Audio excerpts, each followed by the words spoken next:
पता है कि EMRS जैसे एकलव्य मॉडल रेजिडेंशियल स्कूल है, उनका जो एग्ज़ाम डेट है वो आउट हो चुके हैं।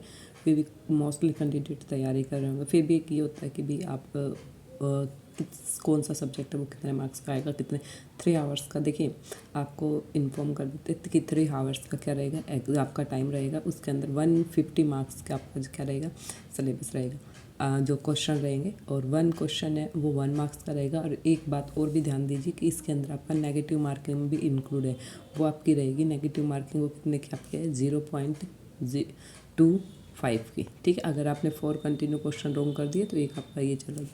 ठीक है, हर एक क्वेश्चन अगर नेगेटिव मार्किंग है तो अगर आपका एक रॉन्ग क्वेश्चन है उसका आपको 1 के साथ ये भी रिड्यूस करना पड़ेगा। मतलब आपने एक क्वेश्चन गलत किया तो आपके इतने मार्क्स हैं वो क्या हो गए, डिडक्ट हो गए। Clear. So let's get start कि कौन कौन सा सब्जेक्ट है, कितने कितने मार्क्स का आएगा और आप कहाँ से तैयारी करें लास्ट दिनों में इनकी, ताकि आप अच्छे से अपने एग्जाम को क्लियर कर पाए। सबसे पहले देखिए आप जनरल अवेयरनेस क्या रहेगी कि भाई 10 मार्क्स 10 क्वेश्चन आएंगे, 10 मार्क्स की रहेगी। ठीक है, तो आपकी जनरल अवेयरनेस है वो 10 क्वेश्चन 10 मार्क्स। इसके अंदर आपका करंट भी रहेगा, CA प्लस स्टैटिक। ठीक है, फिर आपके 10 नंबर की है रीजनिंग एबिलिटी। ये भी रीजनिंग एबिलिटी इसके अंदर भी 10 क्वेश्चन आएंगे और 10 ही मार्क्स करेंगे, मीन्स 1 क्वेश्चन 1 मार्क कैरी करेगा। नेक्स्ट आपका नॉलेज ऑफ ICT मतलब इंफॉर्मेशन कम्युनिकेशन टेक्नोलॉजी, कंप्यूटर के रिगार्डिंग रहेंगे, इंटरनेट रहेगा, साइबर कैफ़े वगैरह, इन सब के आपके 10 क्वेश्चन आएंगे और वो भी आपके कितने रहेंगे भाई, 10 ही मार्क्स के रहेंगे। क्लियर। नेक्स्ट आपका टीचिंग एप्टीट्यूड आपका कितना रहेगा, 10 क्वेश्चन 10 मार्क्स के। कितने रहेंगे, 10 क्वेश्चन 10 मार्क्स के। अब आपका इसके अंदर डोमेन नॉलेज मतलब जिस भी सब्जेक्ट का आपने फील कर रखा है, कोई इंग्लिश है, हिंदी से है, साइंस से, तो वो आपका सब्जेक्ट स्पेसिफिक रहेगा, वो कितना रहेगा, 80 मार्क्स का रहेगा। अगर आप थोड़ा सा ये पैटर्न देखते हैं तो आपको इस पैटर्न को देखकर ये लगेगा कि आपने NVS का जो एग्ज़ाम देते हैं उस टाइप का ये रहेगा इसका पैटर्न, है ना। NVS KVS में तो अब की बार चेंज हो गया, अदरवाइज इसी टाइप का KVS का होता था। और इसको कंडक्ट कौन करेगा, वो अलग से उनका बोर्ड है, जो भी ट्राइबल कास्ट है वो ही कंडक्ट करेगा। लैंग्वेज कॉम्पिटेंसी टेस्ट है, 10 मार्क्स में आपका क्या रहेगा, जर्नल हिंदी। ठीक है, पूछी जाएगी आपसे 10 question 10 marks, journal Hindi 10 question 10 marks. फिर 10 एक्स्ट्रा को उनकी लैंग्वेज दे रखें। अब ये देखिए जो रीजनल लैंग्वेज होती है, आप किसी ने हिंदी भरा होगा, किसी की रीजनल लैंग्वेज अलग है, तो वो 10 क्वेश्चन उनसे पूछे जाएंगे, 10 ही मार्क्स, जो आपने फॉर्म फिलिंग के टाइम जो फिल किया है उसी को। टोटल आपका कितना रहेगा भाई, 150 का रहेगा। ठीक है, अब आप ये देखिए एक बार ये डिटेल सिलेबस अब हमें पता चल गया कि जनरल अवेयरनेस है वो क्या है। उसके अंदर हम देखेंगे कौन कौन से टॉपिक डाले इन्होंने। जनरल अवेयरनेस के अंदर देखिए जनरल नॉलेज आपकी है, मतलब मैंने बताया था स्टैटिक है वो भी है, current affair with special emphasis in the field of education. और जो आपका CA रहेगा ना, मीन्स करंट अफेयर, वो कैसा रहेगा, मोस्टली ऐसी आपको जो प्रोग्राम वगैरह के बारे में पूछा जाएगा जो एजुकेशन से रिलेटेड हो, जो एजुकेशन पे क्या करते हो, फोकस करते हो। क्लियर। ओके, नेक्स्ट मूव करते हैं रीजनिंग के सिलेबस पे।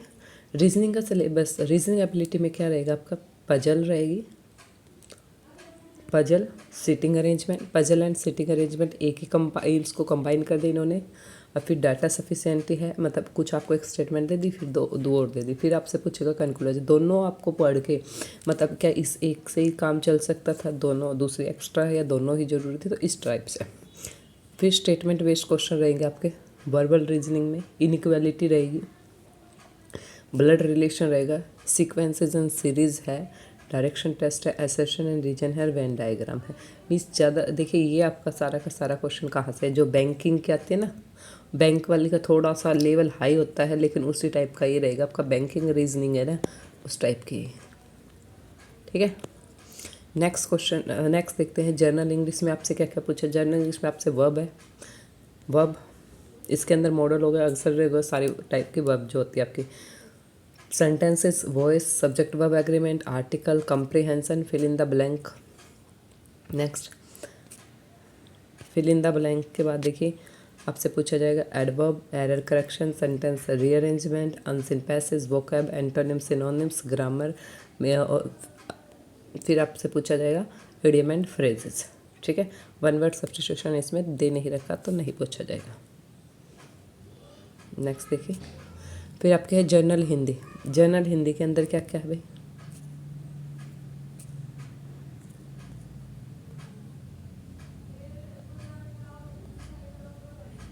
जनरल हिंदी में संधि, समास, विलोम, पर्यायवाची।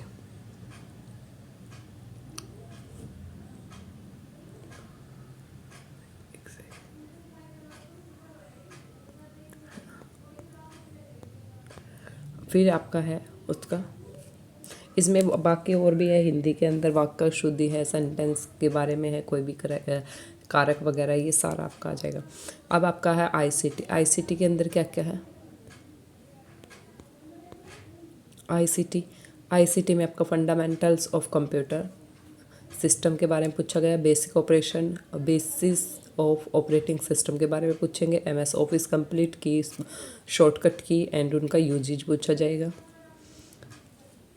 फिर आपसे पूछा जाएगा इंपॉर्टेंट कंप्यूटर टर्म होती हैं, एब्रिविएशन जो होती हैं, ठीक है। कंप्यूटर नेटवर्क के बारे में पूछा जाएगा, साइबर सिक्योरिटी एंड इंटरनेट, ये आपके आईसीटी के मेन टॉपिक रहेंगे। नेक्स्ट आपका आता है टीचिंग एप्टीट्यूड। टीचिंग एप्टीट्यूड में क्या क्या पूछा जाएगा? टीचिंग एप्टीट्यूड में teaching nature, character, objective and basic requirement, learners, characteristics पूछा जाएगा। फैक्टर अफेक्टिंग टीचिंग, कौन कौन से फैक्टर टीचिंग को अफेक्ट करते हैं, मेथड ऑफ टीचिंग पूछा जाएगा। Teaching ads and evaluation system, ये आपका टीचिंग एप्टीट्यूड में पूछा जाएगा। अगर आप इनको थोड़ा सा ध्यान से करोगे तो 1 या 2 दिन में आपके 10 मार्क्स है वो आपका। इसके अंदर देखिए आप बिल्कुल कोई डेफिनेशन वगैरह थी तो ही आप बिल्कुल एक्यूरेट आंसर आएगा, अदरवाइज आपकी जो अंडरस्टैंडिंग है ना वो भी काफ़ी हेल्पफुल रहेगी, ठीक है।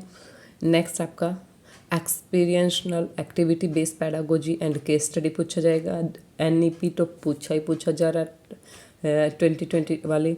खेलो India, fit India and other similar program for pat only, ठीक है। ये आपका रहेगा सिलेबस, इसको आप अच्छे से रिवाइज करिए, एक एक टॉपिक को उठा लीजिए। या तो आप हिंदी का एक बार कर रहे हो तो आप कर लीजिए, फिर आप क्या करोगे इंग्लिश का कर रहे हो तो थोड़ा सा आपको स्पीड बढ़, क्योंकि आपका एग्ज़ाम डेट आउट हो चुकी है, अभी दिसंबर में ही है, तो जल्दी से आप अपने सिलेबस को कवर अप करिए। और पहले से जो तैयारी कर रहे हैं उनका तो और भी अच्छा मौका है। तो take care, bye bye, see you tomorrow.